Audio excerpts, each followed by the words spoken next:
Wel, helo, da ni'n nôl at yn gilydd eto. Dwi eisiau sgwrs bach heddiw am rhywbeth tydw i ddim yn fwynhau o gwbl. Felly os ydych chi'n weld i yn stymblo dipyn bach, mae o oherwydd bod yr topic eto ddim yn un dwi'n hoff iawn o glywed. A'r gair ydy heddiw, gair y diwrnod, ydy progression a recurrance. A da ni'n sôn yn fyma am cam 4 yn benodol. Cam 4, canser y fron. Achos i rei sydd ddim yn fy nabod i, Elen dwi'n byw ar Ynys Môn a dwi'n 54 oed a mi ydw i wedi bod yn byw hefo canser y fron ers o'n i'n 37 oed a bellach ers rhyw 10 mlynedd, bosib iawn hirach, dwi wedi bod yn byw hefo canser cam 4 a dyna lle ydych chi heddiw. Felly dwi'n cymryd, os ydych chi'n gwrando arna fi, bod gynnach chi unai canser cam 4 eich hun, neu ydych chi'n nabod rhywun agos iawn atoch chi sydd hefo canser cam 4.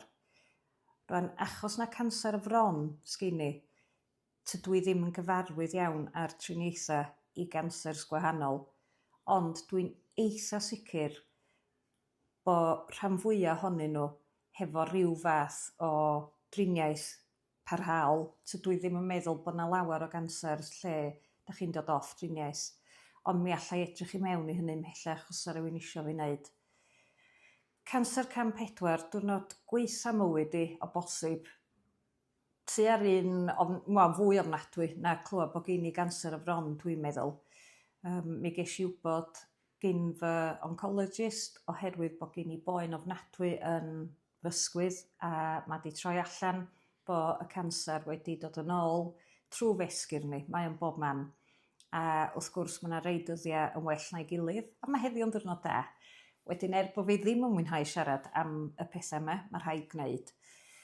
Felly, fast forward 3 mis ar ôl y diagnosis, da chi di dechrau eistedd mewn iddo fo rwan.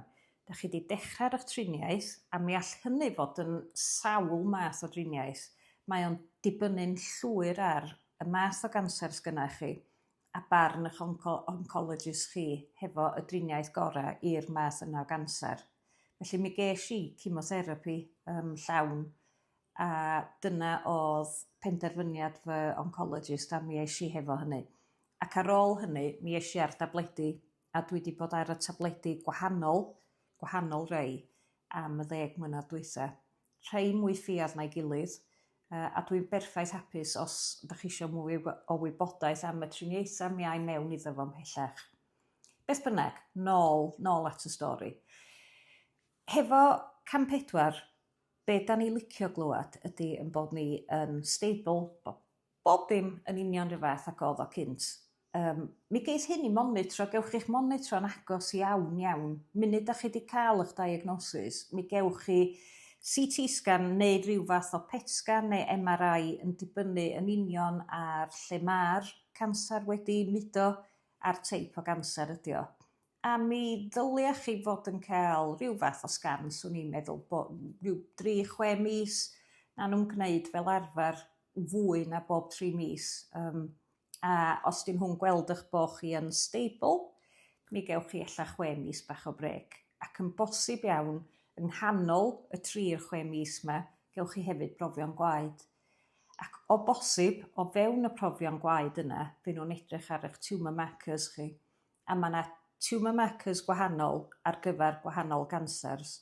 Felly mae gen i 2 tumour marker a maen nhw yn gweithio i fi. Tydyn nhw'n gweithio i pawb. A mi all tumour markers godi oherwydd pethau eraill fel infections, inflammation. Felly os ydych chi'n gweld bod tumour marker ella yn uwch mis yma nac oedd o mis dwytha, dych a panicio. Maen nhw fel arfer yn edrych ar trend. Felly os ydych chi'n cael spike bach a bod o'n ôl i lawr mis nesaf dydwch, mae hynny'n golygu mae siŵr na rhyw fath o infection ella gynnach chi. Beth bynnag, rhwng y scans a'r gwaed, mi ydych chi'n cael eich monitro a ydych chi reit saff.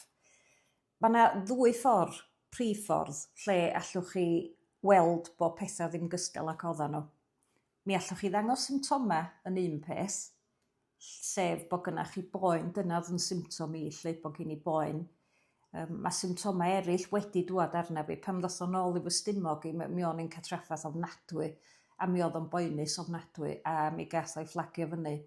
Ond bob tro arall mae di dod yn ôl, mae di cael ei ddal reit handi hefo'r tumour markers yn codi a'r scans yn dangos bod yna rhywbeth ddim cweit yn iawn. Be da chi'n di glwad wedyn ydy y geiriau llai ni dioddau. Da chi'n di glwad bod gynnach chi unau progression neu bod gynnach chi recurrence. Fel arfer y gair progression mae fy oncolegydd i yn ddefnyddio, sef bod yr canser ei hun wedi mynd yn glyfrach na'r triniaeth da chi ar a wedi gallu ffeindio ffordd rownd. A mae'r canser wedyn yn dod yn ôl i rwla gwahanol neu mae o'n dod yn ôl fel recurrence, dyna pam maen nhw'n defnyddio'r gair wrth gwrs i'r un lle ond bod o'n tyfu. Rwan, dwi fatha whack-a-mole of yma achos mae'n fi'n dod yn ôl i bob math o wahanol lefydd, ond yn lwcus iawn, dwi yma o hyd a dwi yma i ddeud y stori. A mi ydw i wedi bod trwy 4 progression yn y 10 mlynedd dwytha. Nath y triniaeth gyntaf weithio am ryw 4 blynedd, 4 blynedd a hanner ella. Go hynna lyflu, nes i feddwl bod fi'n un o'r outliers ma, un o'r bobl special ma, oedd di cael get away fo, di dodge the bullet a bod fi am fod yn oce, felly, to ni ddim. A wedyn mi ges i triniaeth gwahanol am ryw 2 blynedd. Wedyn mi ddoth o'n ôl eto, ges i'r hen air, progression eto, a ddoth o'n ôl. A mi ges i 2 blynedd a dwi rwan ar y 4rydd lein o driniaeth. A mae hynny wedi dechrau ers mis Ionawr. A bod y gair yn horrible, mi newch chi ffeindio bod yna ryw blan yn debygol iawn. A mi wneith oncologist chi a'ch nyrs chi fynd â chi trwy'r opsiynau. A wedyn mae o i fyny i chi fel tîm benderfynu pa opsiwn sy'n gorau i chi. Dwi wedi bod yn lwcus iawn, dwi wedi cael adegau hir iawn lle tydi o ddim wedi dod yn ôl. Ond y negas gen i heddiw ydy, os ydych chi'n clywed y geiriau recurrence neu progression, please, peidiwch â panicio, achos rhan amla mi fydd yna ryw fath o driniaeth eraill y gallan nhw drio hefo chi. Ac os ddim, ac os fysa chi licio, mi ai trwy wedyn hefo fy ffrind, mi ai trwy yr opsiynau wedyn. Ond am heddiw, 2 air, progression a recurrence. Ac os ydych chi'n mynd trwy unrhyw un o'r 2, mae wir ddrwg gen i. Ond mi ddaw hael ar fryn gobeithio. Diolch yn fawr iawn i chi. Elen, oedd hynny. Ta-ta.